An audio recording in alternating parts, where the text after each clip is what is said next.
see it. What's up, y'all? What is it? Welcome to the Marriage Plug. Marriage Plug. Hey. Listen. We are so excited to be with y'all tonight.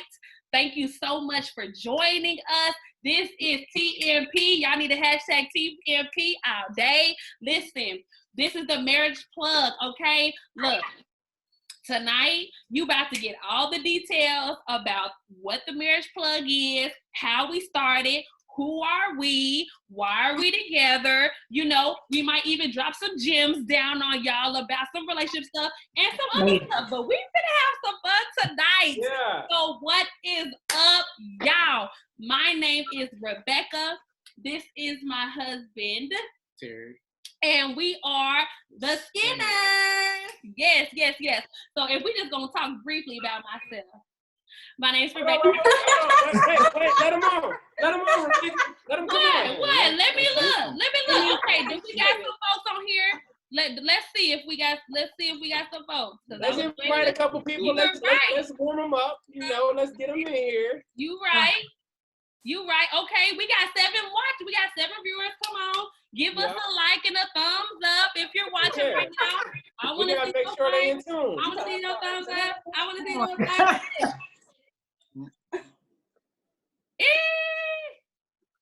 What's up? Precious in the house. I can't see. My mama's in the house. What's good? There we go. Good buddy. Okay, I'm sorry. I jumped in. Rebecca, finally. Rebecca, talk to the people. Rebecca, talk to Listen. Look, let me say something real fast before we get into introductions. All right. We want this to be interactive. Don't come in here dry. All right. We want you to be interactive. Okay. So if there's something that you want us to talk about tonight, drop down in the comments because we might be ready to drop some gems on y'all tonight. Okay. We're feeling good. We're feeling great. We're excited. Okay. So look, drop down in the comments. Stuff that you want to talk about, say hello, talk about just, whatever. We want y'all to be active though. We might throw some polls on there tonight to see, to get y'all advice if you agree with one of us or disagree. We're just trying to make it fun tonight and we're going to have a good time. So we're going to get into introductions, you know what I'm saying? Because we ain't trying to be on CP time. We was already 1 minute late. We're going to keep it real. We're trying to start on time. All right. On time. All right. So, as I said earlier, my name is Rebecca Skinner. This is my husband, Terrence, and we are the Skinners. Okay, so we are from Kansas City, Missouri. KC Mo, what's up? Go Chiefs, okay? But we are from Kansas City. I am by way of Northwest Indiana. 219, where y'all at? Give me the thumbs up. Give me the heart. Give me 219. What's up? Okay. Northwest Indiana. I am currently an instructional coach. I am pursuing my goal is to become a principal and maybe one day a superintendent. Amen. Let's go. All right. And so and also shout out to my sorors, the wonderful, the beautiful, the pretty ladies of Alpha Kappa Alpha Sorority Incorporated. Where y'all at? Hey. So it is so good to be with y'all, and that's a little bit of me. Let's talk about Terry, I'm in barber school right now to be a barber. That louder, Terry. Barber to maybe own a shop one day. Yeah, 2 shot cut. And, I'm the one who make y'all cheeses right now. Say it louder. We can't hear you. I'm the one to make y'all cheeses right now. I'm the operator. I'm the one who make the cheeses. Hopefully, not too long. That's why I'm in barber school. Right. And yeah, that's about it. All right. Who's next? Is it us? Yeah, it's on you. Yeah. Okay. No, somebody said we can't hear you, so make sure y'all speak. Speak low, okay? Okay. Hey, Yeah. Okay. Hey guys, we're the Aarons. I'm Arian. I'm Christopher. Me, I work for the government. Outside of that, y'all need to know anything more. Hey, No, listen, JK. you will not be audited. It's all good. Like, it's all good. JK. But I am also a woman of Alpha Kappa Alpha. Yeah. But anyway, I also sell clothes. That's just a little something I'm doing on the side. Slide in my DMs if you want something made.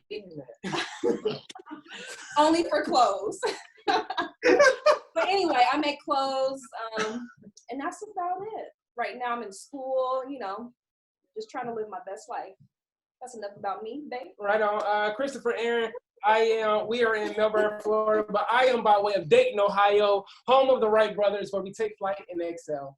So that's where I'm from. Let me see, CA Revolution. You can follow me on whatever social media platforms you're on. I'm probably there too. And I am, what do? I'm a realtor. I am a realtor. So it doesn't matter where you are in the world. I can probably help you out with finding, if not the right home, the right realtor to help you find the right home. So that's just a shameless plug. Again, follow me on social media platforms, CA Revolution, for motivational, encouragement, so forth and so on. Ladies and gentlemen, boys, girls, children of all ages, I would like to present to some and introduce to others all the way down south in Houston. Make some noise for the Brooklyn. Oh my God. You know, we slanging out here. Oh my God. So stupid. Slanging, so I'm bang. Keisha. This is my husband, It's Tony. Tony. We Pretty- are the pretty Prothos. Oh my God. We're the Prothos. Of course, we're in Houston, Texas. We are from Gary, Indiana, 219, whatever you want to call it. I am a social worker by day. I am also a devastating diva of DST. Social worker by day. I do a lot of things on the side. Just trying to make the world a better place, I guess you could say. Along with my friends, coming up with the Marriage Plug, TMP. When you hear us say TMP, that's what that is, the Marriage Plug. Yeah. So we're excited. We're really excited. Yeah. It's your boy Antonio. Antonio. Straight out of GI Glen Park. Everybody from here that's watching. Yeah, man. I'm in school for cybersecurity, just to get back into school. Want to start my own business and everything. And I don't want to really say what I do, but I'm an essential worker right now. Essential. Okay. Right. Hey, we got several essential workers right now, okay? Yes. Yeah. Thank you. Essential workers. Thank you, my love. We doing it for y'all, man. All right, so let's get into it. Oh, and my brother Terry is also an essential worker, by the way. Yeah. Come on. So shout out to the essential workers. Y'all need cheeses.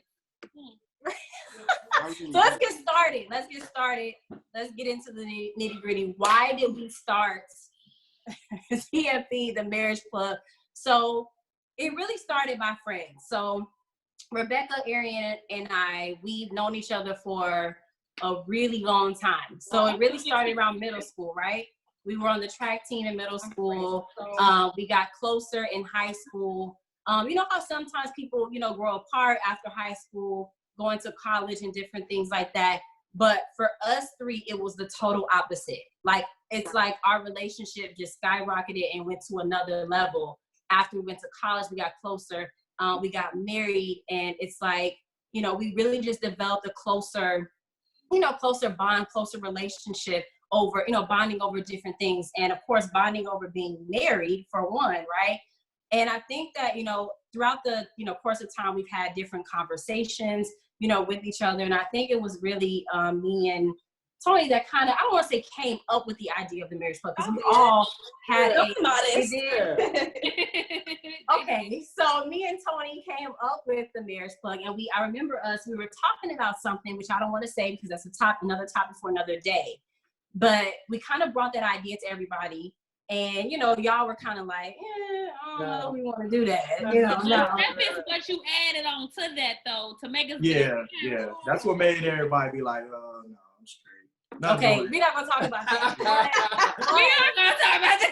But I remember something else happened. And the more we started to talk, and because for me, we used to be like, I don't want to talk. I don't want to let nobody into my relationship, right? Because I don't want them judging me, or, I just don't want that, right? I think that we've always learned that, your relationship, you keep your relationship to yourself. You keep other people out. But I think that we've learned as we've grown and we've matured that you do need to let people in, but it has to be people that you trust. Yeah. So with y'all being our circle, we started to, of course, let y'all in more on a couple of things. And then Chris and Arian would say, we dealing with the same thing. Or, Terry and Rebecca would say, well, this is what we're dealing with. So it was at that moment that we were like, you know what?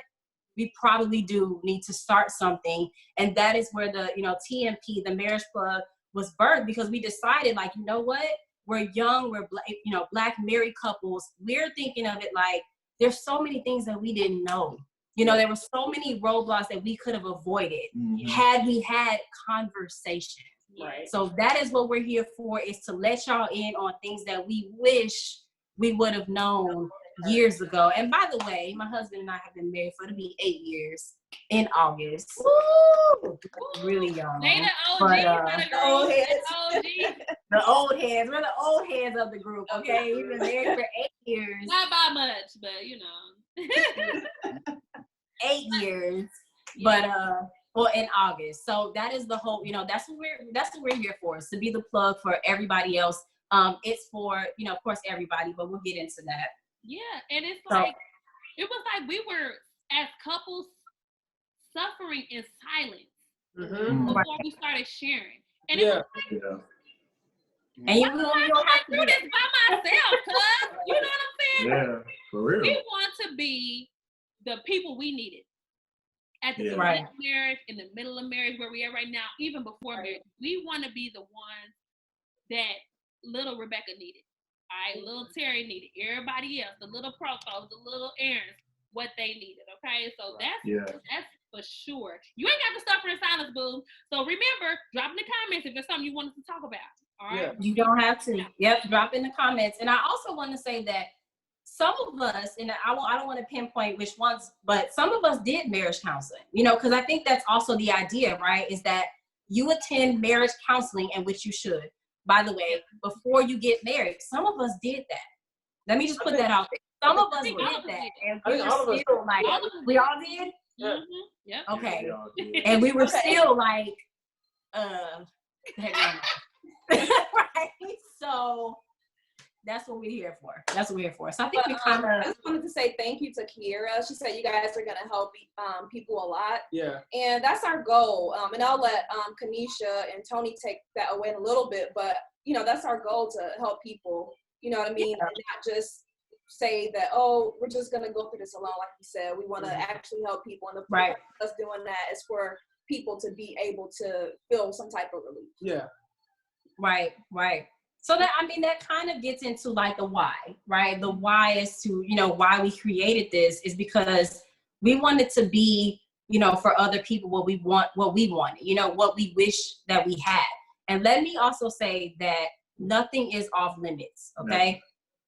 No. We gonna talk about everything. Some things that I don't even like, some things I feel like even in our conversations, we feel uncomfortable sometimes with maybe it's just me, with the topics, the subjects, but you have to talk about it. You have to give voice to it. You have to. But just having that open dialogue too, like, for instance, like having Chris and Terry to hold me accountable for different, just with the things that we go through as men and being husbands. Like, we always taking on so much pressure and not really opening up to anybody, not telling nobody what we're really going through. But knowing that I can call one of my brothers that's married, that got a job, that he got to try to provide for his family, and just fighting all types of stuff. Temptation when you leave outside the house, just all types of stuff. Yep. But I can call them and they're going to hold me accountable and be real with me. You know what I mean? So that's part of the reason why we even created this whole entire marriage club. Yeah. Yep. So we here for y'all. Let us know, again, what y'all need, comments, any questions, anything in the chat. Let us know. So who is this? Oh, sorry, go ahead. No, I was just going to say, while people are also giving comments, I was going to say, a friend of mine actually Chris actually mentioned to them, like, hey, don't forget to check in or tune into Marriage Plug. And she was like, well, I didn't feel like I could do that because it's called the Marriage Plug. Right. So I just wanted to address that before we move forward. Even though it's called the Marriage Plug, it's not just for married folks. It can just be for people who are single. It can be for people who are in a relationship, people who have been married but no longer are married. And of course, for our married couples, whether they're millennial or older, it's for everyone because everybody has a voice they can bring to this conversation. One of the topics we were thinking about before is like, what is it like to date in 2020 today? We don't know. We don't. We don't, and haven't known for 6 years? So, or 7 years longer. So, the singles voice, you need to be heard. People who have been through it before and have wisdom and have years on us, we need to hear your voice. So we're not going to just be on here speaking and just, our experience is important, but we want to hear you guys' voice. This is the whole point for us doing these lives and bringing these videos. We want to hear input from you.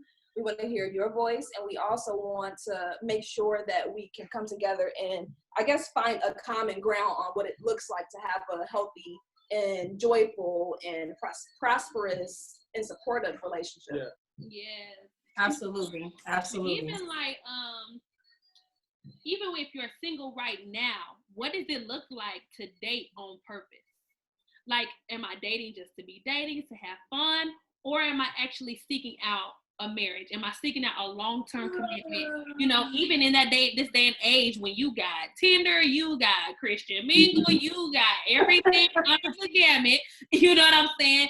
But what does it even mean to date with a purpose, So we have a couple questions that we're going to get to, y'all. So don't keep on bringing y'all questions because we're going to get to that in a minute. I think one thing that we forgot to do was talk about how we met.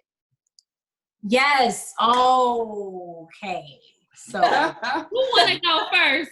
Good grief. Hey, this is live, so this is perfect. Just no editing, just straight raw. Right. So I guess we'll go first. I guess we'll go first. Oh my God. Yeah. So let's hear it. We met on a drunk night. Listen, being saved, beloved. If you're watching, we're yet being saved. Being saved. We're working. We're being saved. All right. But this was like 2000. This is a long time ago, though. Yes, but a long time ago. Okay. So I had a friend. We met through a mutual friend, and she calls me one night. Shout out to Takesha Dockery, by the way. So we had a mutual friend. What?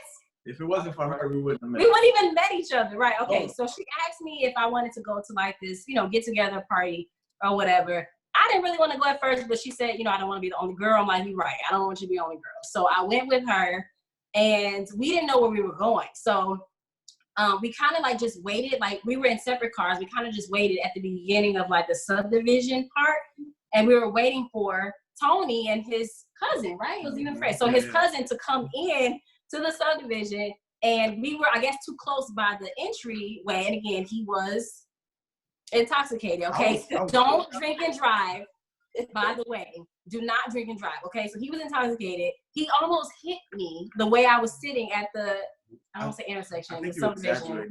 No, I'm not. He almost hit me, right? So we end up following him to his house. And at this point, I'm upset because I'm like 18, 19 years old. I know, right? I'm 19 years old. I'm in my parents' vehicle. It's not even my car. And I'm thinking like, this guy almost hit me. I'm upset. I have an attitude, okay? I'm not gonna lie. I have an attitude, whole attitude. And he gets out of the car or the truck. And I'm just like, I don't want to say speechless, but I was definitely lusting. That's bad. That's terrible. But I completely forgot about what he almost did because seeing him was like, wow, he's really, really cute. And also for him to be intoxicated, he was also a gentleman. He was asking us if we were good, if we needed anything. And I just remember thinking like, where has this boy been all my life? Like we literally live like around the corner from each other. We're only like 2.5 years apart.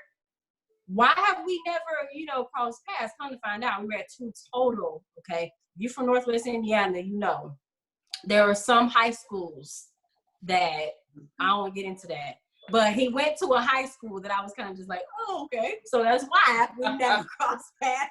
But either way. Shade. The shade of it all. It was shade. The shade. It's all good. I heard. I'm sorry. So before, I was gonna say before the Skinners and us answer, y'all want to ask some questions, so we not just. Yeah. There was a couple y'all that I'm seeing in the comments. Precious, shout out to Precious. Hey girl. Do finances create power struggles in the relationship? Does it put a strain on the intimacy? That's a great question. That is I'm pretty sure we have that in the pocket for some of our content videos. Okay. Follow, girl. You gotta subscribe, girl. So we definitely gonna talk about that. Look, finances. You and your partner got to be on one accord about your finances. Yes. But sis, please keep on the lookout for a content video about that, which are starting next Friday, y'all. So make sure y'all paying attention to our YouTube page. Okay. You know what, Rebecca? Maybe give a little bit of insight to it though. That way we don't leave them with nothing. You know, or somebody maybe give them a little bit of what would be someone's response from that question? Because that's a really good question. We don't want to leave them with nothing, but we definitely want y'all to subscribe. Yeah, 1,000%. Okay. Please subscribe. I will say. Finances. Oh, sorry. Go ahead. Oh, I would say, it depends. I really feel like it is number one how you were raised with finances. What was your model for finances? But then also, what are you all's personal ideas and thoughts about finances? Because there's a lot of things that come into play. Like, are we going to join all of our funds together so it's just one big pot? Are we doing separate savings, separate checkings, and then we have a joint account for bills? And, there are several things that go into play with that. And so, at least for our marriage, there has not been a power struggle. However, it's interesting how God has set it up is that one of us is more responsible than the other. I am a spender. He is a saver. Me too. I'm definitely a spender. He's a money hoarder. Okay, he lived like we ain't got no money. Like we have $0 in the bank account, and then I just so happen to peek, and I'm like, oh, cuz we can go on a trip, right? He's like, no. That's real. That's real. That's definitely us. I am definitely the spender. And I hate to say it, but even in the midst of this pandemic, we have been blessed. Thank you, Lord. Yes. So just being home, I'm like, oh, I want that and I want that. You checking the account like, excuse me? Like, what are you doing? I'm like, okay, all right, Amazon coming every other day. But it also depends on your relationship, though. I do believe that, some households are, maybe more traditional than others. It's really hard to put marriage into a cookie cutter, if that makes sense. It's going to be case by case. It really depends on you and your household. Because in some marriages, it doesn't matter who makes the most money. You know what I mean? It doesn't. It just matters. It matters how we're budgeting, how we're saving, and how we're investing. That's what matters. Great points. Absolutely. Now, there is a question in the chat that I feel like is a trending topic. Tony, what school did you go to? Because the shade was so real that somebody saying, where in the world did he go? I see a couple people. Where did he go? Nice. Where did you go to school? See, look at you, Kanisha, messing up Gary and Maryville stuff. I went to Lew Wallace. Lew Wallace. Shout out to the Hornets. Shout out to the Hornets. Okay, I'm gonna tell Hey, what was their colors? What was their colors? Black and gold. Yeah. Yellow and black. Yellow and black. I'm sorry. I thought that was Roosevelt. All right, never mind. My bad. That's black and gold. They black and gold. That's a great color scheme. Wait, who said who slid into the DMs? Marissa. Lord. I will say this. Say it louder. I slid in the DMs because I fell asleep the night that we met, and so it was bad. Mouth wide open, everything gone, passed out. The next day, I was like, man, dang, I'm trying to get it, trying to figure out what was her name. I couldn't remember no more because I was intoxicated, and so I went on the mutual friend page because by that time everybody's taking pictures and just always with their friends and tagging their friends. So I'm like, man, I'll probably find her. So I ended up finding her. I pressed He's a researcher, not a stalker. He's a researcher. Wait. I pressed add Go. literally, bro, like it was like 3 seconds. Why you say that? No, 3 seconds. Yes, and I accept. I'm like, ooh. So I did hit the little chat. You know, I'm over there talking, and then that was it. So I will say I was the first to do the direct messaging. It wasn't 3 seconds. I would say I was the one, even though I didn't really mess with Facebook back then, but if I would have, I would have been the one that would have slid into the DMs. I told Chris, I was like, I like you and I want you. What we gonna do? What we gonna do? No lie. No lie. I want you. We've been together 8 years, right? Yeah. And it's still a real life debate between who gamed who. That is hilarious. No lie. Arian, like she gamed it's listen. you. Anyway, look, I'm advocating Tony. We supposed to stay together. We in public. Dang. Chris was like the other day, he was like, Arian, did you put game on me? I'm like, did you game me? I was like, yeah, I did. That's hilarious. Oh my God. I know, right? That is hilarious. Neither one of us slid in the DMs, but somebody was thirsty. Nah. How y'all meet? Talk to us. Come on. Yeah, Okay. We want to talk about that? Okay. It was a long and drunken night too. Not just playing. It was. I don't know Dang. about the plan, but it really was. Dang. Look at that. Let me tell my own business. I can tell my own business. We're yet being saved. We were yet being saved. Amen. Okay. Amen. It was my senior year of college at the University of Kansas. Shout out to all the Jayhawkers out there. What's good? And we were at a Greek party. And first of all, shout out to DJ Platinum. Okay? DJ Platinum. / Lil Leon, cousin Leon. If you watch it, shout out to you, because if it wasn't for you, I would have never met him. So DJ Platinum, he was really big for DJing parties, you know, specifically frat parties and sorority parties on our campus.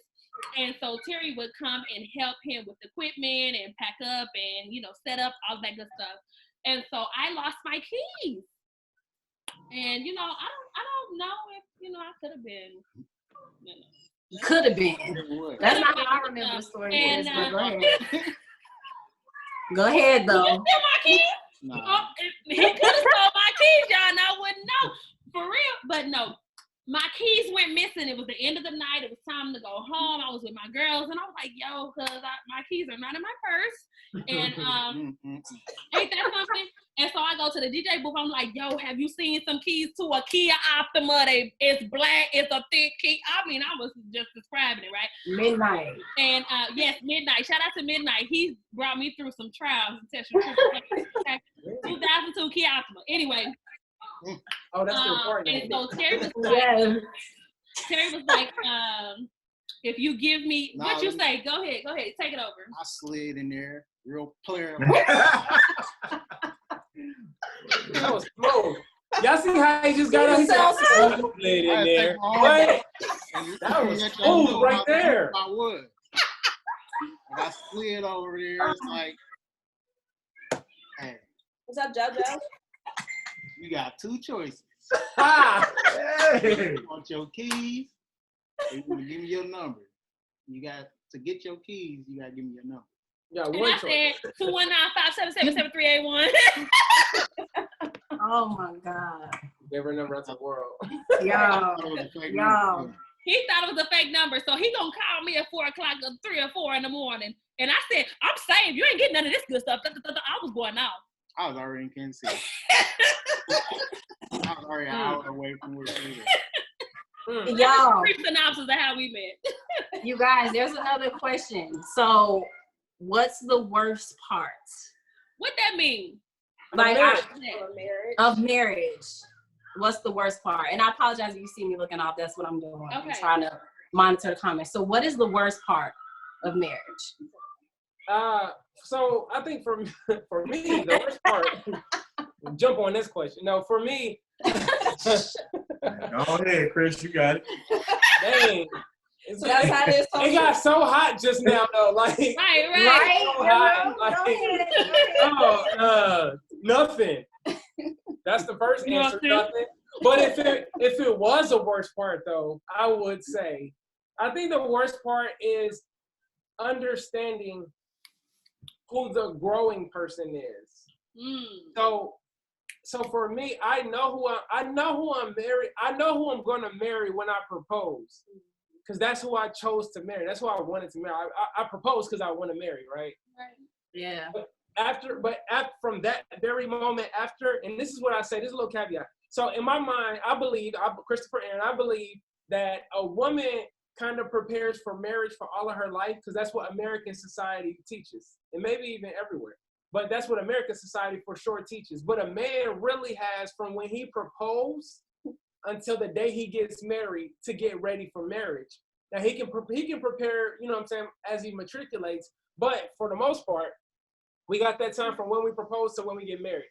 The most difficult part to me is when the person you propose to is not that same person anymore. Because they've grown, they've matured, they've developed, they've expanded, they are even more educated, they got promoted at their job. I mean, they got all of these different things. So like, you know, maybe like the half a dozen roses used to mean something when I first got married, but them half dozen roses done got old. She don't even like red roses no more. She like, dude, like you can't tell I done went to the pink court or the yellow coordination. Like you don't even. It's like, oh, like the red roses used to make you so happy. I don't like, you know what I'm saying? So that's metaphorically speaking. I think the most difficult thing is if you know, when it comes to marriage, is if you do not choose to grow with the person. That's my answer. That's good. I would agree. I would definitely agree. The evolution of a person is something else. The evolution, and we talk about that too. That's one of the topics that we talk about on our YouTube page. I also think that communication is hard. Yes. So communicating in a way, oh my God, in a way that's not, you know, condescending, in a way that's not hurtful, you know, communicating when you're not upset. You know what I mean? Because when you're saying some things because it's the heat of the moment, or your emotions are getting riled up, so you lash out, you can never take those words back. Never. So if you need to go to your closet, you know what I'm saying? And maybe I'm speaking from, you know, experience. If you need to go somewhere to just separate because I love you so much that I would not dare respect or disrespect you in a way that I can't come back from. I won't do it. You know, so that's very, very important. Communication. And then there's some cultural under, you know, bellies or underlayers or whatever you want to call it there too, that kind of makes it a little bit more difficult, you know, to communicate. Because if you didn't grow up communicating, it's not going to happen overnight when you get married. That's not going to happen. So that part, and like, you know, my brother, like Chris said, you know, evolving, and when that person is maturing, they're not the same person that you married. So communicating with them, you know, 10 years in ain't going to look the same the way it did when you first got married. So communication, man, it could make or break your relationship. I wholeheartedly believe. Sorry, Rebecca, were you about to comment to the communication part? No, I was gonna. Can I comment on that part real quick? Go ahead, yeah. And that's 100%. That's so good. And the thing about communication is you can't communicate the way you think is best for your spouse. You have to communicate the way your spouse thinks is best for your spouse. And you have to be prideless in that, because I know for me, I'm like, I don't need an organized thing. I work so well under organized chaos. Like, you can call me right now and be like, yo, we got to go here. We got to do this. We got to do that. I'll be like, bet, let's go. That is not how Arian works. No. Arian needs to know an agenda. She needs a table of contents. She wants to know. She wants to know. She want to know structure. She's not that bad for real. She's not that bad for real. But Arian is like, I'm not trying to free flow this thing. You know what I'm saying? She would rather be walked into it. And me, I'm like, I'll run down. We'll figure it out when we get there. So what you said about communication, I love what you said. Communication is so important because it's not about how you think they should receive your communication. It's about how they think they need to receive your communication. And marriage is an evolving thing where you need to respect their process of understanding, and they need to respect yours as well. I just want to say that because I know you're gonna hit on something good, Rebecca. Yeah, I got two things, but specifically when it comes to love languages, and we have a whole video about love languages. Like that is a huge thing. Absolutely. I can't speak my love language if he's like I can't speak French if Terry don't speak French. Come on. Right. I got to speak English or Spanish. Whatever he talk, I gotta speak. You know? Right. No, but you know what I'm saying? Real. And whatever I speak, he gotta learn how to speak it. All right. So and we have a whole video about that, y'all. So what's up, Ray? Stay tuned for that. Stay tuned for that. But I did want to talk to some of my church folks who might be on as far as one of the difficult things, and it's about sex. It is almost like when, and I know my mom was watching, but I think her and I have already had this conversation. But and maybe I didn't. Wait, you said married. You said right, finally? exactly. Y'all see it, all right? Wait, you said we finally had this conversation. How long did this conversation take to have? I don't know. Maybe 3 years after we were married or so. That's solid. I was just wondering. That's because that statement was strong to me. I feel that. Yeah, and when you grow up in the church, I'm a PK through and through. Okay. When you grow up in the church, sex is bad. Sex is the devil. You gonna get pregnant if somebody kiss you. All right. Don't be playing with fire. And right, or you're gonna get burned, okay? And and so it was two dynamics at play, at least for my life. Like I could see that sex was a good thing in marriage, but it wasn't discussed. And then I saw sex is bad. So for me as an individual, I'm not gonna call it brainwashing, but my thought process and understanding of what sex was had to shift. And so like in the church, it's like sex is bad, sex is bad, sex is bad. And as soon as you say I do, what you do now? Premarital sex. Lay it all out. Lay it all out. But premarital, but we were taught that premarital sex was bad. That's right. Right? So right. Preface, but like you're saying, right? But like once you get married, it's just all of a sudden, it's just like a light thing. Right. Yeah, like a light switch supposed to kick on. And so, if you grew up in the church, that is some stuff you're going to have to unlearn because God created sex to be a good thing for the right people. Okay? And so, hello? And so that is, you know what I mean? And so even unpacking that, figuring out what I like and don't like those things are important to a marriage. And when you are been taught that it's bad and then you have this dramatic shift without any transition period, that can be a big struggle. And even this soul ties, also a big thing. If you have had sex, before marriage, and even getting rid of that stuff when you are in premarital counseling, like that stuff, like as far as even comparing, like that stuff is toxic to your marriage and to your relationship. And so, like, I know people talk about, soul ties, and they don't really know the depths in which that you have to go through to get all of that toxin out of you. It's almost like, how your daddy trying to put you up on game because he's like, man, I know how to be a millionaire. Let me teach you. And God is like, I know how not live a hurt life or a rough life, or when you have to deal with pain or have to deal with soul ties. Let me help you out. And we don't pay attention until it's too late. And I just wanted to add to what you were saying, Rebecca, like the sex part, premarital and even in marriage, that's a part of communication. You know what I mean? That's your nonverbal, way of communicating. And if your spouse isn't, pleased, or vice versa, the other person isn't pleased, or you don't know how to talk to each other in that way, that causes problem too. But the thing is, like, if you did grow up in church, or if you necessarily didn't you know, have a lot of premarital sex, you know, we ain't just gonna leave it open for people who was, you know what I mean? For people who did it, and then now all of a sudden, you're having One sex partner. in a marriage. How do you learn that? I mean, who do you go to? Yeah. You know what I mean? I think we're still figuring that out. Like, who do you go to? Yeah. I mean, us. There's another dynamic to it, honestly, and that's sexual abuse. If you've been abused and you were younger, then that's an instant example of sex is bad because it is painful or it is forced on you.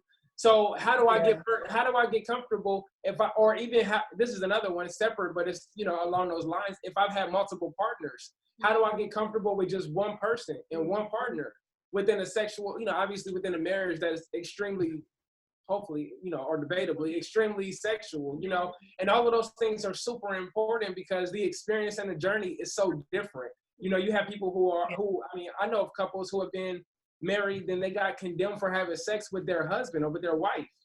Yeah. And it's like they're still dealing with it because they were so conditioned that it was wrong. So I mean, it's a lot of really, really different things. And again, that's what the Marriage Plug is about. It's about creating a platform. And it's not that we know every answer because we haven't been through everything with everyone. You know, it's just that here's an outlet. Here are 3 couples who are gonna say, look, here's some transparency for you, right? Because I know for us, we did do marital counseling, premarital counseling, and we had amazing advice. This is not to take away from anyone who ever gave us advice. Thank you. We had amazing advice. What I think we don't have, and this is also something within, in my opinion, the African American community, is a lack of transparency and a lack of mentorship. And so I mean, I don't want to carry on and go on and on and on. Yeah, those are my comments about, you know, the statement that Rebecca just now said. But that kind of brings us to, like, because there was another question, right? So when is compromise not okay? What do y'all think? I didn't hear that. When is compromise not okay? When is compromise not okay? They said you've grown and you've invested in a person. When is enough enough? Okay. Who wants to answer that? Arian or? Yeah. When it's compromise, that might be a good video. Yeah, that is a good video. We're taking this topic. I need some time to think. Who commented that? Hey, post in the comments. I got it. Who commented that? Precious. We gonna make a whole video about that, sis. Thank you, girl. What's the question? When is compromise not okay? No, we talking. We don't want to leave you hanging, but I think. Now here's maybe a caveat. We can answer both ways. If you're married, if you're not married.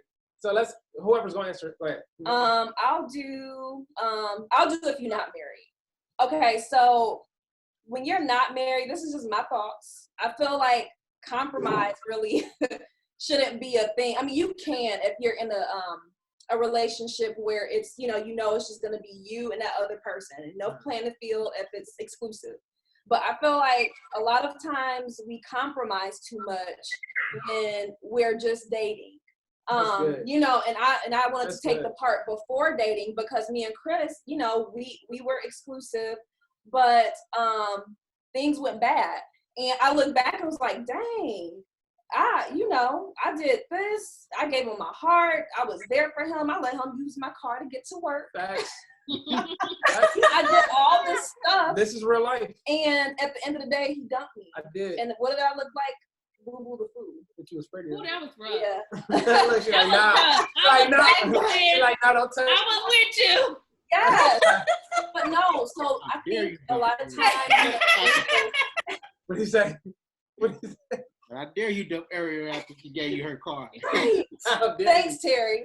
But no, that's what happens when you compromise too much before you get married. You leave yourself vulnerable. And there's nothing wrong with being vulnerable. But you don't open yourself up so far that it's wide open, like it's no rib cage, and you allow it's open for somebody to be able to stab a dagger in it. You know what I mean? Yeah. Luckily, we worked. You know what I mean? It worked out. But just be cautious. Be cautious. Discern the person. Discern if you're able to just discern the person. Discern, I guess, what your goals and stuff are. But don't leave yourself that open where you can allow yourself to be hurt. Can I just add a caveat? I don't want to cut anybody off. I think that's a super strong point. The thing is, in a dating stage, in a dating stage, you are supposed to be selfish, in my opinion, right? And I think that this does also talk about the sexual aspect. This is why I think it's important in retrospect to not have sex with a lot of people, because you need to be able to understand what that person has to offer beyond good pipe or good swat, right? So for real, because I can hypnotize you. You can be like, oh, you're such a great person, but it's like, no, that is good, but the rest of them is not. Yeah. So I think that it's important for you to understand what they have to offer purely. Like Arian Whip is dope, but I mean, I didn't get her kept. You understand what I'm saying? So like, so now I came to my senses and I realized the person driving the whip is better than you know what I'm saying, the abilities that the car could offer. So I did come to my senses, but I think if she would have been more selfish, it would have been better. But you know what? Say it louder. I would say one of the things as far as compromise is concerned, which I think is okay, is when you have set up in your mind what your ideal person is, and they don't come in the package of every single thing that you wanted. So for an example, I definitely wanted somebody who done graduated college, gonna do this, and this, and this, and this, right? And I felt like graduating college meant financial support and stability. Yeah. My husband, he went to college. You know what I'm saying? However, he's a selfless person and came back home and worked for his family.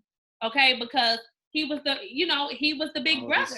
He's the oldest. You know, his mother had passed when he was in 8th grade. And so he had to step up. And so the package that I thought my husband in which was going to come in is probably some super churchy dude, graduated college, a lawyer, I don't know. You know what I'm saying? All of these different things. And so my compromise was that he was not packaged in that. However, exactly. Yes, Terry, you was better than that. You better be bold in this moment. Yes. Yeah. Okay? Yeah. His selflessness was like, I don't care you didn't graduate. Oh my God, look what you know what I'm saying? Like, there's so many other things that he had to offer, and God knew, and I'm not trying to be super churchy, but God knew he was the exact person for me. Mm-hmm. We couldn't have 2 Rebecca Skinners or Rebecca Neville's at the time. Heck no, it wasn't gonna work. You know what I'm saying? No, and so in that way, compromise does work when your true love is not packaged in which the way you anticipate it. So there's not gonna be some just perfect dude. And if it is a perfect dude or a perfect girl, I don't believe it. You know what I'm saying? No, that don't exist. Yeah, that don't exist. I feel like a perfect person for you, but not a perfect person. Yeah, that don't exist. 1,000%. He is not perfect, but he's perfect for me. Come on. Yeah. Come on. Yes. So what do you think? When is compromise not okay? Because I'm over here thinking long, like. Yeah, I'm over here thinking. Man, because I don't want to say the wrong thing, you know, and then. I've always compromised them. So it I don't know. Some people it comes more natural too. You know what I mean? Than others. I mean, it was just like second nature for me to just compromise. I'm always been big about my family, just like Terry too. So it's second nature to us. I think that when you're already a selfless person, compromise makes it's not that hard. Mm-hmm. No. So maybe that goes into, like we were talking about, love languages, right? And knowing your partner's love language and being able to communicate to them. Your level of compromise may be different, you know, from your spouses. And I will say, maybe compromise is not okay if it is somehow impacting your relationship as well in a negative way. So what I'm thinking about was, I was away at college and we were dating, and we were about 3 hours somewhere in there apart from each other. And I remember telling Tony, what did I say to you? I said, this isn't going to work anymore. Oh, yeah. But what he thought I was saying, I can't be with you anymore. So he got really upset. What you mean to say? I was like, no, I'm just saying I can't be this far from you anymore. Oh, man, I done gave you my heart. Right? But what he heard facts, for real. Don't take back. So we had to compromise, right? I was in school and, you know, doing these different things, and Tony was, you know, working really hard on his job. And we compromise. So I was still in school, but I came home, to come to go to school, and I was still able to get my degree. We were still able to be together.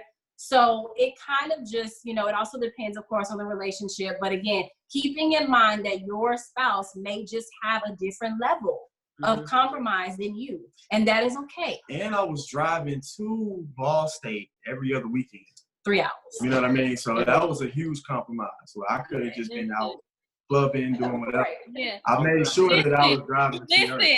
Listen, look, Tony, Terry is in there with you in the number with a hoopty.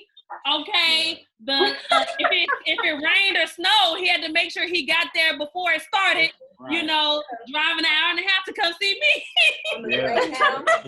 Hey, as Arian pointed out, I ain't had no car. I had to go Greyhound. But that's real. It stunk on the bus too. That goes to show though. That goes to show, as far as the compromising thing. Again, I think like everybody kind of drove home. You really have to. Again, there's no right answer to this.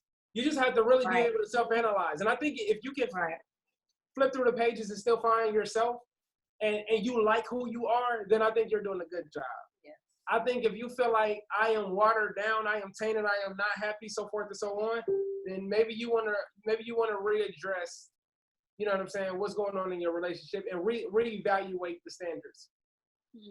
That's good. Interesting. Go ahead. You got it. No, go ahead. Is there another question? Yeah, you can ask it. No, I was just gonna say, because I remember we were talking and we were, preparing for this, and we kind of thought about, were you looking for love when you were single, or were you just trying to have fun? So, and I think that kind of also incorporates, again, because we want everybody to feel included, okay? This is not just for married people. If you're single and desiring to be in a relationship or desiring to be married or you're engaged, whatever, this is something everybody can relate to. So I just want to, pose that question to you guys, and it could be, everybody that's watching.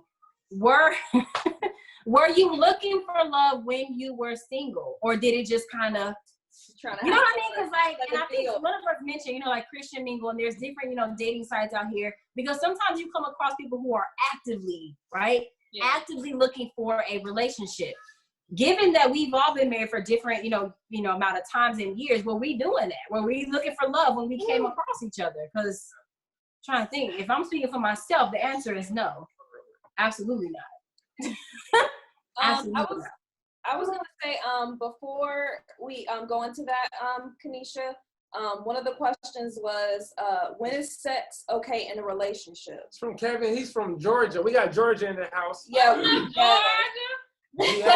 Hey, don't go outside. Sorry. Hello, look, Kevin. Let's stay inside. Look, Kevin, you stay your butt in the house. You better stay in the house now. All right. But no, I was gonna say, so me, like Rebecca said, like being somebody who grew up in church, it wasn't a good thing. You know what I mean? But does that mean we listen? No. You know what I mean? So, no, does that mean we listen? No.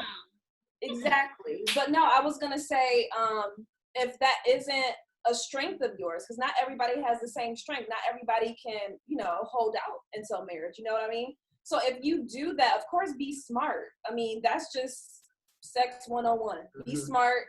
And then also, I'm going to speak about for me. For me, I'm not super emotional.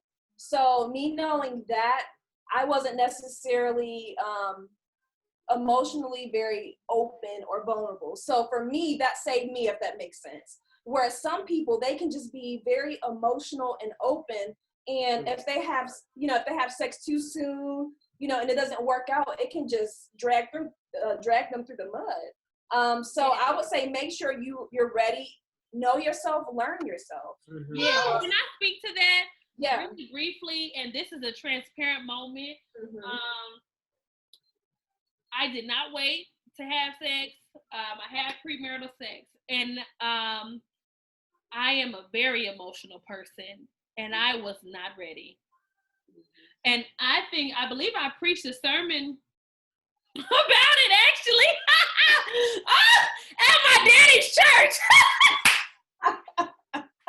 Listen, that's being bold in the Holy Spirit. But anyway, that's not here nor there. But no, for real. It was so bad. I was so emotionally attached to this person. This person's gonna give two hoop names about me. Okay? That really, I had a full track and field scholarship to college. So I ran track all 4 years of college. And I had free 99, praise the Lord, for gifts, right? But shout out to my parents for making me do the heptathlon. Anyway, but he didn't give two hoop names about me, and I gave something very precious to him, right? And it just like plummeted. Like, I mean, I was literally ready to fight him in the snow outside. You know what I'm saying? Because I was just so hurt, you know, about the situation. It got bad. Like, my coach, he pulled me and says, I heard you were drunk the other night and you were fighting and you were this and that. Do I need to call your parents? Oh, wow. You know what I mean? I mean, he was not playing with me because he also thought I was raised. You know what I mean? And so I want to be able to speak to that because I was not emotionally ready to be intimate with somebody like that because I did not know truly what it was, how it was going to affect me. And so when Arian says, be smart about it, please be smart about it. Use discernment on who you're dating. Okay? Yeah. Use discernment. If they're like red flags, please don't be colorblind. If it's red, recognize it. You can't change what you don't see. Okay? Right. Recognize. You're right. But if you see the red, look. Go the other way. Right. There's so much you shouldn't be in and out that long. Right? So much you can get out of that. When is it okay? Kanisha, Tony, what y'all say? When is what okay? The question is sex. If they want to answer, they could. Wait, what? Answer. Go ahead, answer. You don't want to spoke, babe. Wait, what was No, ask the question. Ask the question. When is sex okay in a relationship? Same question. Oh, Wait, y'all wasn't gonna answer. I definitely put them on. You answered. So this is what I think. Right, I know. I just put us on the spot. So my bad. I thought y'all was gonna say something. If y'all it's fine. I apologize if y'all can hear my daughter's tablet in the background. I really apologize. So can you turn her tablet down a little bit, please? Please. You're not listening. Okay, so I guess we'll have to just go with what we did. I mean, no, you don't have to. What? You don't have to. Give advice. I just wanted to know if y'all had an answer for it. When you feel okay, so we all have like intuition, right? We all just have this. We're human, right? We have intuition. We kind of just know. We get vibes from people, whatever you want to call it. When you just know that it's right and you're connecting with that person on that level, then I would. And I guess for me, I'm just speaking, from experience because I, found myself in situations that I shouldn't have been in either. But you have to think about it like this. When you're younger, when you're like, a teenager or whatever, and maybe I'm doing too much social work, I don't know, but your brain ain't fully developed anyway, okay? That's so right. How do you really know what it is that you like? How do you know if that person's in tune with you and your body and how you don't? Right. At that point. So, I mean, as an adult and you're growing and you're learning who you are, and I really honestly believe that's where it comes from. It's learning who you are as an individual. Am I wrong? Taking time to learn who you are in your likes and your dislikes. And if you feel that person is, meeting that expectation, obviously the goal is to wait. But I mean, if we're just being honest, I mean, a lot of people do not. And I can't say that we did the same. So, I mean. No, we didn't wait. Look, can I keep it real? Yeah. What you about to say? 2020. If I knew what I know now, I would have listened to biblical teaching, going back to soul ties and things of that nature. I would wait. And that is just me personally, knowing what I know now. I would have too. And because, why get burnt if I ain't got to? Right. Yeah. Or why suffer? Figuratively and literally. Right. Yep. You know what I'm saying? Exactly. Hello, Chris. I mean, for real.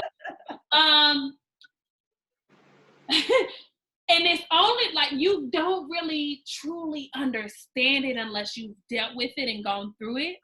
And so that is ultimately up to you. But if we're talking about just my advice is now being on the other side and now being married. With one person, one sex partner, the whole nine. Absolutely. Go ahead. Yes. Because it's the development of each other, like we're able to develop together. We're still developing together. Let's not get twisted. However, all of the other pre-work that had to happen and post-work that had to happen in order for us to get to this point, it wasn't worth it. I would rather just get straight to the gate, like, yes, let's work together. I mean, come on, like this. Let me get, I'm like a little kid. I can't wait. Go ahead. With all of that, all I'm asking is for everybody, okay? Single, engaged, married, whatever. You have to, I guess I can't say married. You have to know who you are first.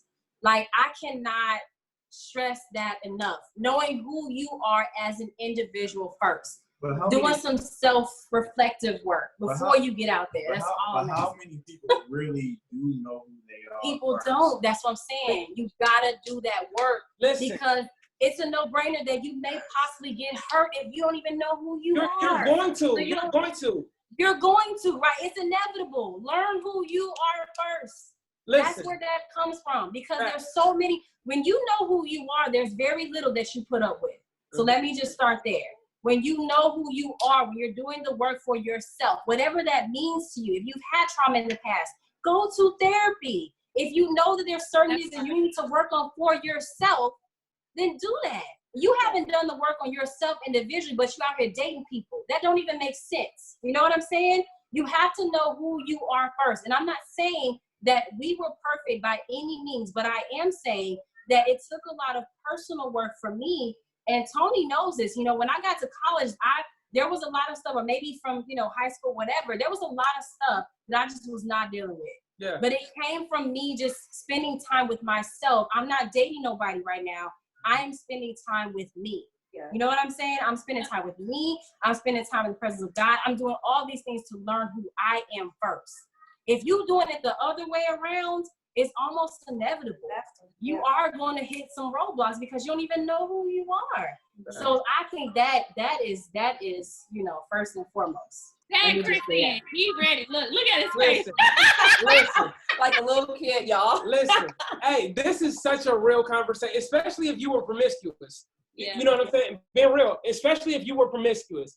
If you was a hoe, you gotta understand that I had a halo. Okay, if you was a little dot. Then I'm gonna say this in a joking way, but I'm for real. PTSD exists for real. Yeah. Yes. And you gonna bring your sexual trauma into your marital bedroom, and you gonna be doing stuff subconsciously. Wow. You gonna be like, do this move like this, and they might get that move, and you gonna see the person that used to do the move like that. It's not the same. It's different. So when is it right? So I want to answer the question versus just making comments around it. I want to be like my peers because y'all did a great job. Here's the answer to the question for you, my brother. It's an amazing question, especially coming from a man. I commend you. When is it right to have sex? In my opinion, it's right when you get married. If you can withhold, trust me, it's worth it, like everybody said. If you can't, the right time to have sex is when you can go a consistent, like let's say a month or 2 or 3 months without having it first. When you can legit wait that long to have it, and then maybe entertain the idea after you've given it some time and you realize you're not addicted to it. When you know you can go without it, then you might be disciplined enough to re-engage in sexual activity if you cannot wait. If you cannot wait until you're married, maybe wait. Give yourself some time and some space, relearn who you are, separate from your last sexual partner, and then maybe you re-engage into it. If you can't wait. That makes sense. All right, y'all. So So and I do not want to, wrap this up early, but I will say that it's been over an hour. So there is another question that I do want to address before we start to wrap up. Is that cool?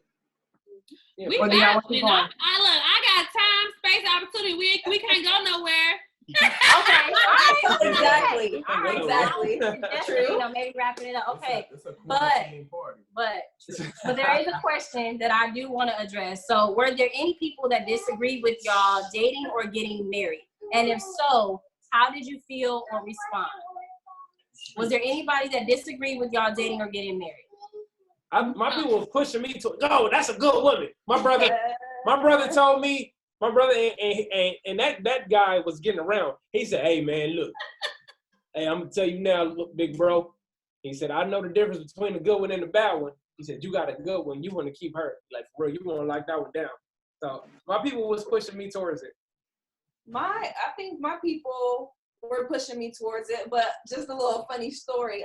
Like I mentioned, Chris had dumped me, and it was funny because I asked my daddy, I was like, Dad, what happens if I get back with Chris? He was like, no, you grown, but I still have my pistol. Look at Chris' face. He did not know that happened. Like, I wasn't expecting that answer either. I was like, okay. Shout out to Papa Pop. Taylor wrong. And we good now. Wrong. I ain't mad at you, Papa Taylor. Me and Pops, we good now, yo. Listen, because we was in the number, okay? We was in the number going through that, tarrying through that. I don't even know what that means. Tarrying? I'm just playing. So we didn't really have that issue in terms of people not wanting us to date. Like my family absolutely, and if they're on here now, I don't know, but they absolutely gravitated towards him since day one. Loved him. Same thing for his family. They loved me. Never really had an issue. I will say though, I will say that family was maybe reluctant for us to get married so soon. Okay, so I got married at 21. Tony was 23, somewhere in there. So, and I know that, y'all probably heard that too, because we all, got married pretty young, that you hear that, y'all young bucks, y'all don't know nothing about love. What you know about love? Y'all ain't even lived yet. We heard that a lot. Yeah. And not from family, so I'm not saying from family, but just from people saw a ring on my finger. Like, how old are you? I was young anyway. I know that. But, we tend to think that young people don't know nothing about love. Not just love, but other stuff too. When did that even start though? Right? Because my grandparents, they got married at 18, 19 years old. Right. So then it's it all of a sudden shifted towards our generation, and we the one that was starting to get criticized for it. So in a way, it was kind of I don't get what's the big issue. But age, and we realized age does not equate wisdom. Let me repeat that one more time. Say it. Age doesn't equate wisdom. Okay. So just because you've been living a little longer, don't necessarily mean that you have more wisdom. I feel like you've been. I feel like that's you've a little bit, right? That's not what that means, but that's what a lot of people. Maybe it's a cultural thing. I don't know, but we tend to think that because I'm older than you, I have more wisdom. Mm-hmm. That ain't true. Not necessarily. Yes. So we've also had to learn that and kind of get over that, barrier too. Because man, I can't. If I had a penny, it means what? How old are you? Y'all don't love. And people throw their marriage time out there a lot too. Well, we've been married for 20 years. How long you been happy? Yes. What? Who you trying to say? And it's no. Let me say this though. Let me reel it in. Listen. Let me reel it in. And that's not a knock, because we've been married for 5, and I think we've been happy for how long would you say? Legit happy. I say 3. I say 3 years. I say 3. We've been married for 5, happy for 3. Hellish too. I'm talking about we was like, yo, if you throw in the towel, I throw the towel in. You know what I'm saying? But in all of that, it was always at least was 2 people, but one person always was like, nope, because I didn't give it everything I had. So like you said, it's not about how long you've been married. It's not about, for the people who are coming up in it, it's not about how long you're going to be married. How much fight you got in you. You know what I'm saying? And not for tolerance, but for joy. You see what I'm saying? Like, being married is a journey. It's a beautiful journey that has ups and downs like anything. And to withstand the test of time is the best testament in marriage. Yes. And let me say this. Say it. people be married and think that the emotions are running the marriage. Beloved, your emotions are fleeting. Yeah. You ain't gonna be happy 24/7. You know what I'm saying? You're not. And I know I'm very church oriented, and so I'm not trying to be super churchy. However, there is a greater purpose outside of emotions for marriage. Okay, there is a whole nother level that, as far as Western tradition, we haven't even tapped into yet, because we're so focused about if I'm happy or not. And I know you were discussing, but how long you been happy. But I feel like when we really delve into like the purpose of marriage and being us living a purposeful life in our marriage and cultivating the gifts that God has given us, that moves us to happiness and fulfillment. But just because you ain't happy right now, don't mean throw in the towel. Right. I don't know. Somebody might hear that right now. Right. You may not be happy right now, but there is something on the other side of what you're going through. Yes. We dealt with loss. We lost our first child, okay? That was not a happy thing. I was depressed. He was devastated. You know what I'm saying? We went through that. However, everything that happened after that, that brought us closer together. And our marriage is so much the better for it. Yeah. When we talk about God working something bad for our good, that was for our good. Because we learned what unconditional love meant. Yeah. When it comes to he and I, we learned that. That's fact. Absolutely. Yes. And so I know I'm getting hype about that, but I feel that right now. Somebody is upset, somebody's hurt, somebody is feeling kind of low and not sure, or in like kind of like an area of gray in your marriage. Beloved, your emotions are fleeting. It very much could be something else that God is getting ready to traject you into something else, for sure. Right. So there's another comment. Not wisdom, but experiences are everything, especially in seasoned marriages that are thriving well. Absolutely. I agree. However, we cannot continue to bump our heads and not learn anything. Right. So that is what I meant in terms of wisdom. So we go through different things. What are we learning from this? That's wisdom. I mean, the Bible says wisdom comes from God. Start there. But in terms of experiences, if we're not learning anything from the experiences that we did or that we've come through, we're going to keep constantly hitting our head on that same wall. That's not wisdom. That's just life experience, right? So there absolutely is a difference. In my opinion, there's a difference in experience and wisdom. I think some people are just gaining, like you said, gaining experience, but maybe not necessarily wisdom from it. So there's a difference. Absolutely. 100%. So our next, I remember we discussed like topics. What were your real thoughts? What were your real thoughts about your significant other, but like when you met them? What? Aaron and Chris, did y'all share how y'all met? Oh. Dang. Yeah, did y'all? Yeah, it's like y'all just, everybody else done shared, but you. Yeah. We talked a drunken night. So I was y'all real first, because if you ever heard Chris tell the story, it's always drastically different. No, it's not. It is. Same story.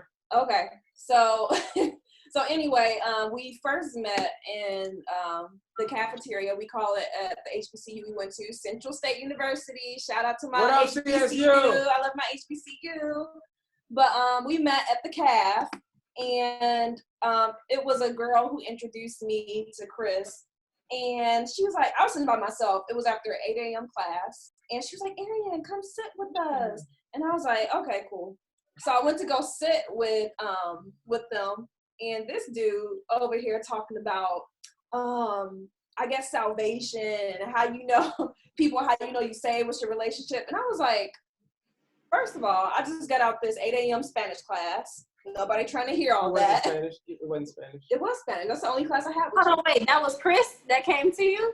No, I sat at the table. And she sat at my table. Yes. So, but anyway, so it was after my history class. That's before we got in class. Yeah. Thank you. And I was like, I don't have time for this. this is too early to be talking about this. I just want to eat my food and go back to my room. But I think a month later, I transferred classes, and he so happened to be in my Spanish class. And when I walked in the door, he was like, Aryan Nation. I was like, oh my God. Well, wait, why call you that though? Because in the cab, like, he was like, what's your name? I was like, Aryan. He was like, Aryan? I was like, yeah.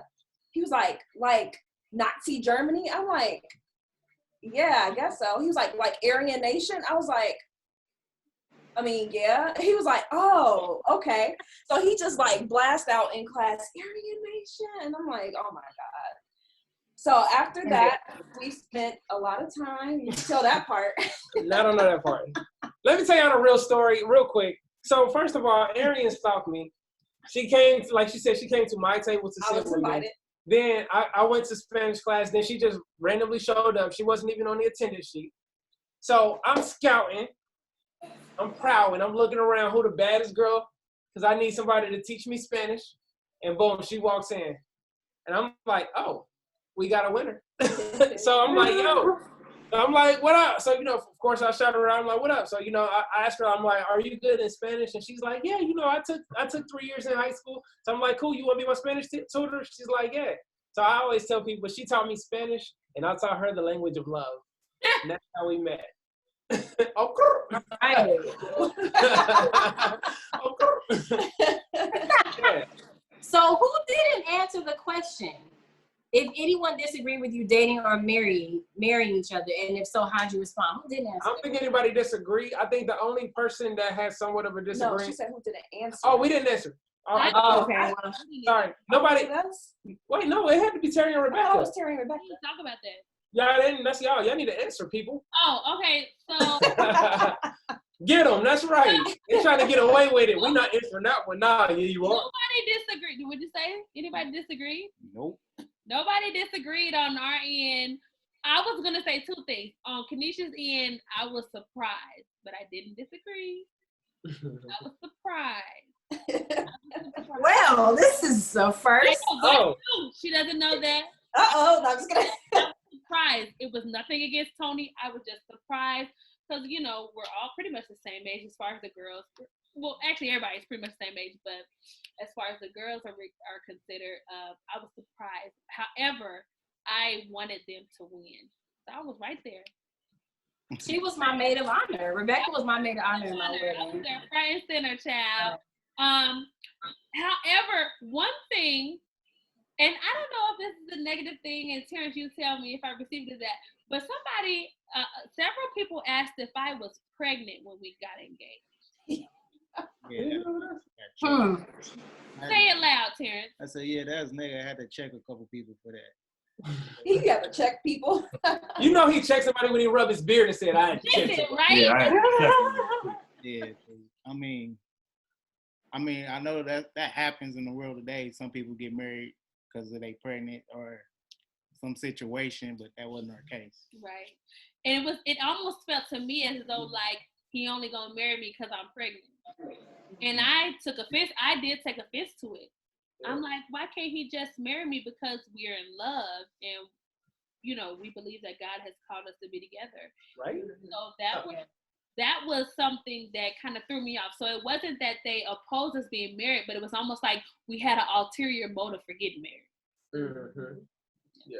Yeah. But it's not like we haven't heard that before, though. I mean, that has happened, I'm sure. Some people get married because they just think it's the right thing to do, or because they are pregnant, or if there's, something else going on. Everybody doesn't marry because they're in love. So let's, hear about that. But maybe, especially amongst our generation, because most of our generation don't really look to get married. Like, you know what I mean? Like, everybody's making their own money. Like back then, different generations before, it was like, okay, I'm getting married, my husband's going to take care of me, I'm going to stay home and take care of kids, or vice versa, whatever the situation is. But now, with more so our generation, everybody's so independent. Mm-hmm. And so now that compromise that everybody was talking about, I think it might be even harder for our generation because we're more selfish because we're more independent. You know what I mean? And that's something that's a huge challenge. Because now it's like, I don't really need you. Like, I don't need you to take care of me. You know what I mean? And so it's really truly got to be love. If it's not really love, it's not going to work at all. But it's love enough. Remember?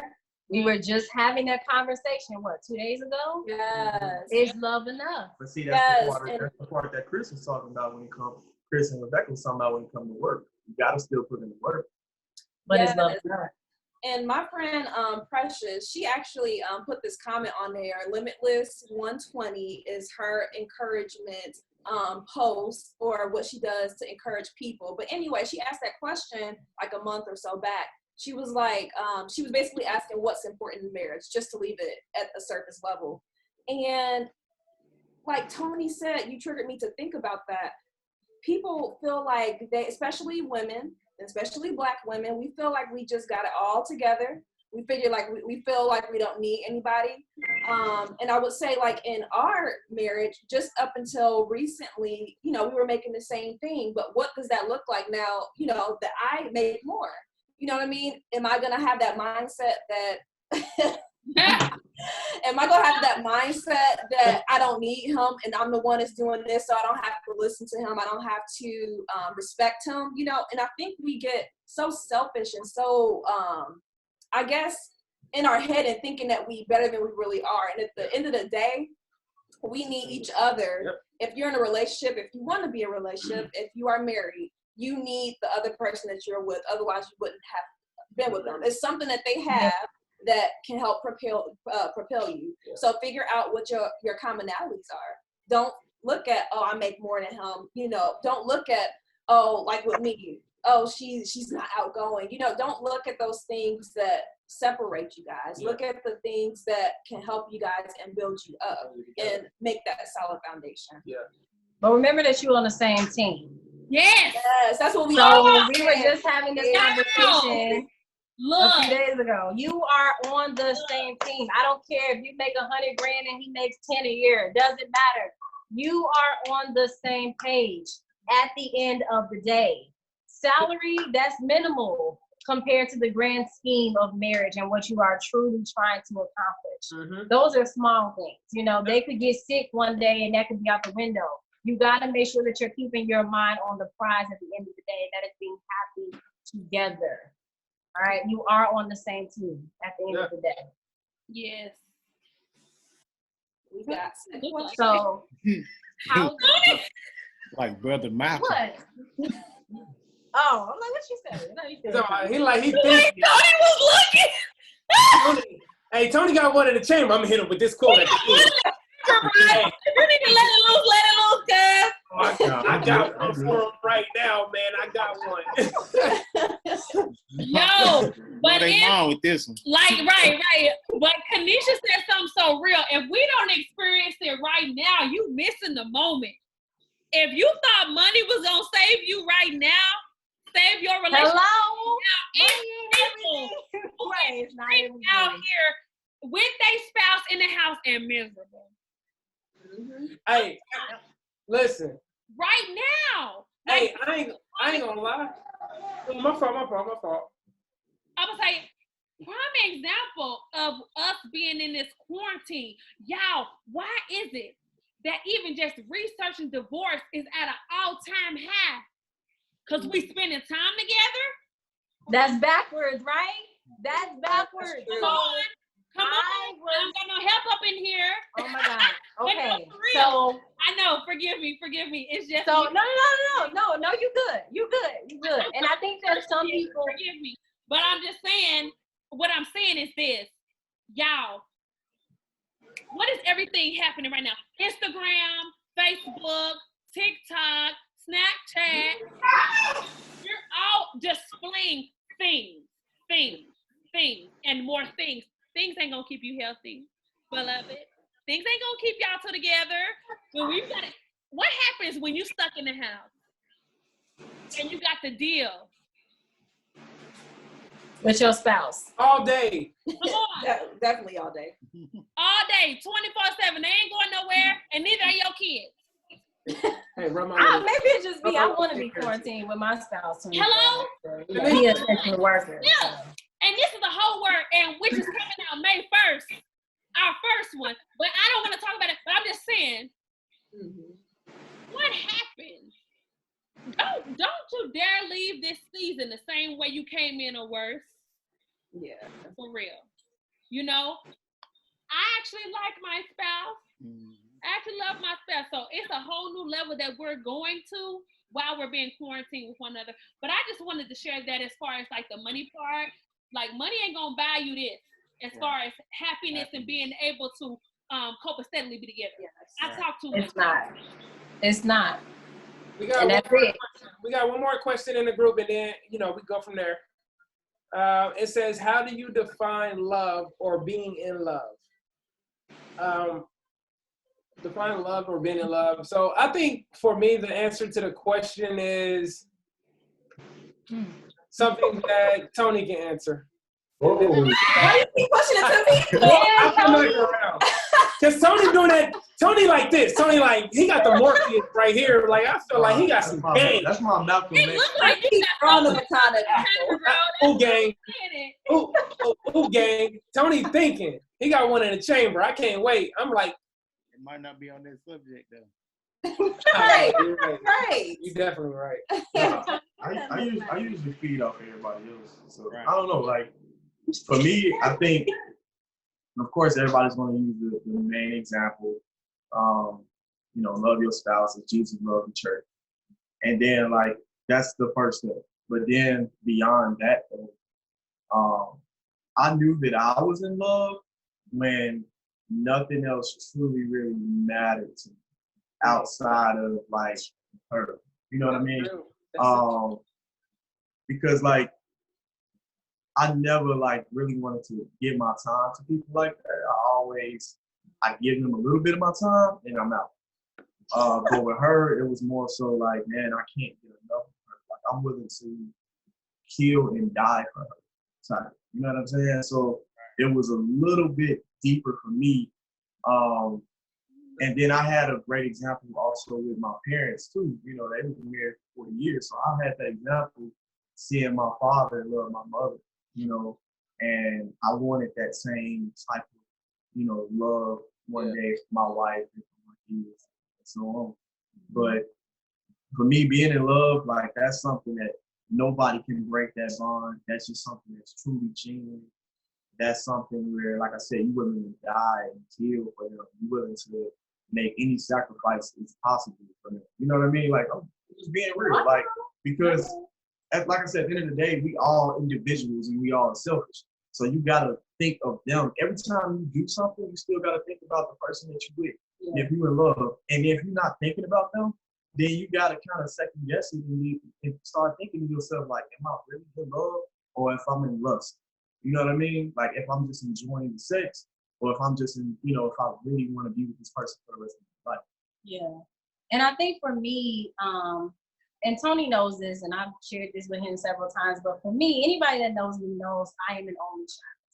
And with being an only child, there comes, some qualities with that within itself, right? So for me, very similar to Tony, I would get tired of people pretty quickly. We're spending time together, a day here, a day there. Okay, I'm at the point where I need some space to be able to, get myself together. I don't want to be up under somebody like that. That's just me.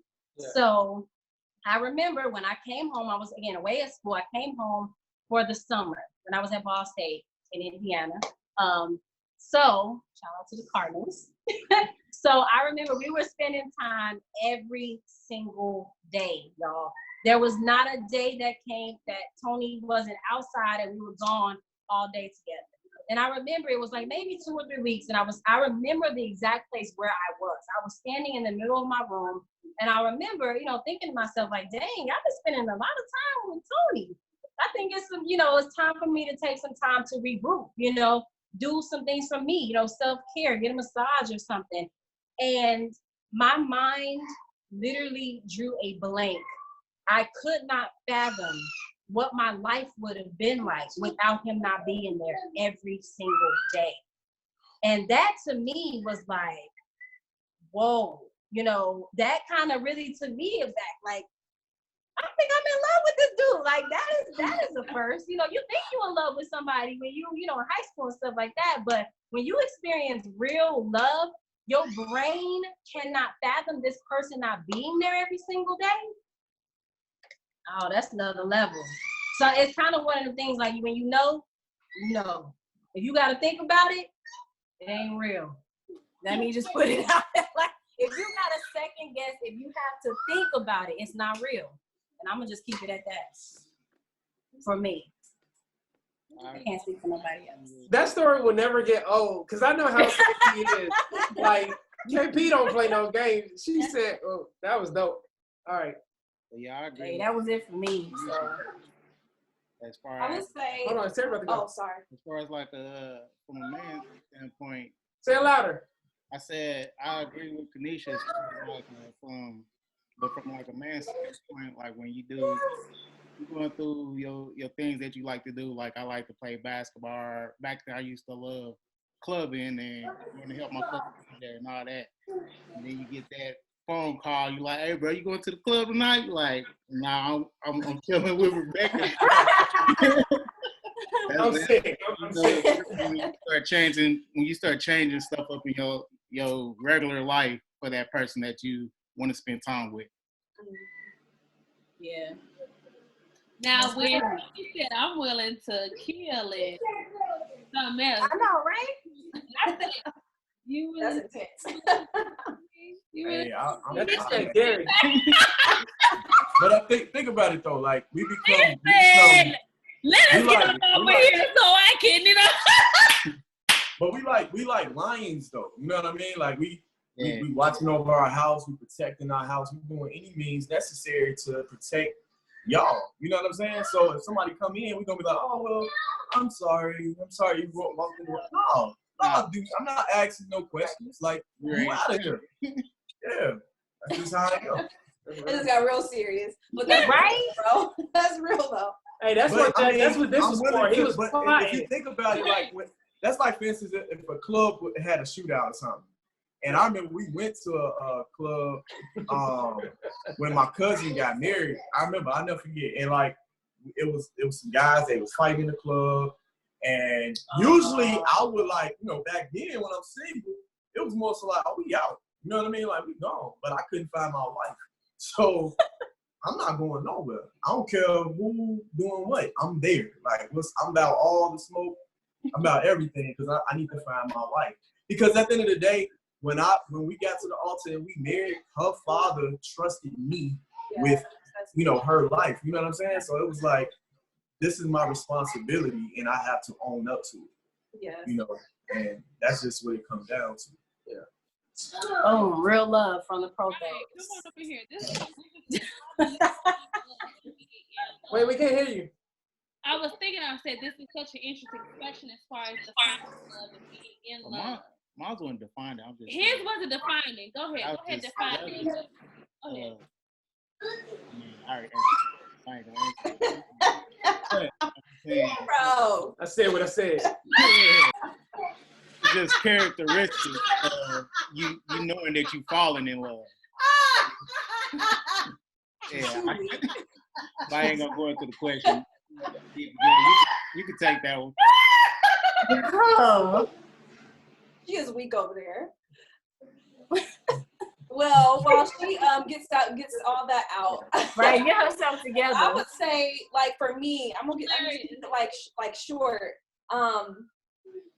I'm laughing at Rebecca. I'm just gonna keep it like short for me. I knew that I was in love, or I think, given it, if I gave advice, other people can know that they're in love, or you can define love as if you can accept that person, if they are straight, not trash altogether, but trash in that moment, that's love. That sounds harsh, but if you can love somebody and they are trash in that moment, or if they see, Precious, she actually, I put a post on my live story and she asked me a question. She was like, what's the worst thing that we have experienced? And for me, it's if the non-negotiables are broken. So if you can love somebody through those non-negotiables, like you say, oh, I won't do this. I'm not gonna do this. If this happens, I'm not gonna stay.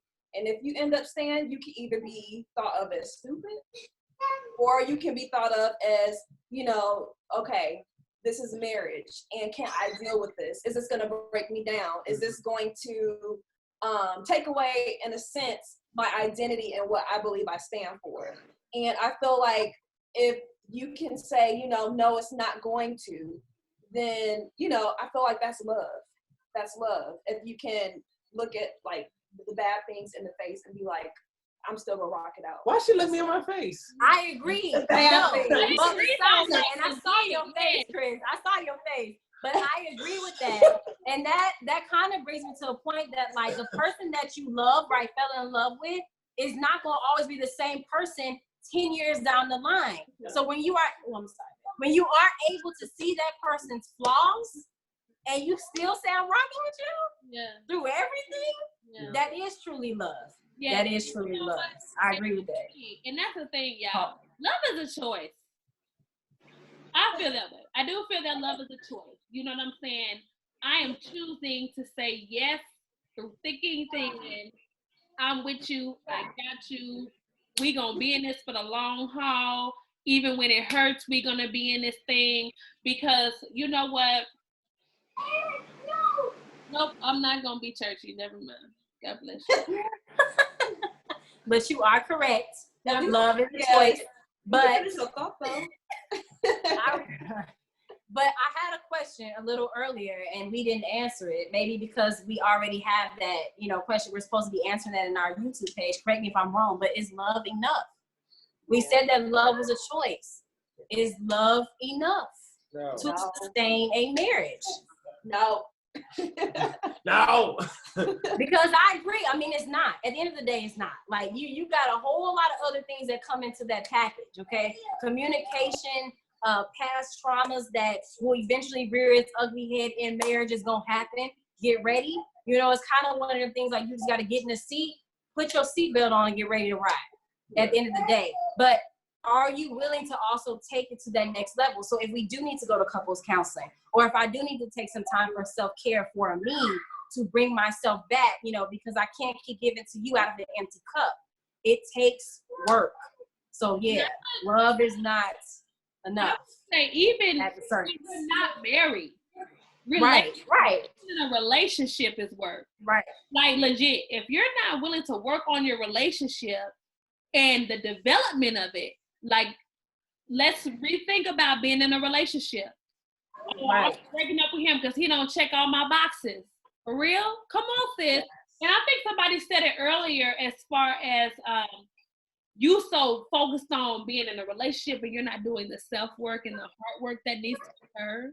I wasn't checking for no dude. I was not checking for no dude when Carrie popped in the picture. I was worried about me. You know what I'm saying? Yeah. And so that's what it was. But I think this has been absolutely amazing, y'all. Don't you think? You changed my mind, baby. Yes, you did. Yeah. This hour and 40 minutes has been absolutely amazing. What y'all think? Yes. Definitely. We almost advertising offering. It's so much more to it, though. Like, listen, we do want y'all to follow us. I'm gonna put the link for our YouTube in the description in a moment. But we want y'all to follow us on all of these different social media platforms and everything, just because it gives us an opportunity and the ability to reach out to you all and to give you all more content. We're gonna when are we coming back, Rebecca? We are gonna come back next Saturday. So look. Friday, May 1st, we're dropping our first full-on content video. It ain't gonna be live, but it's recorded, all right? And we're gonna have our first content video May 1st. And then Saturday evening, we gonna come back live so we can have a conversation with y'all, okay? Be sure to make sure you're looking out for the time and all of that and what we're gonna do. And I know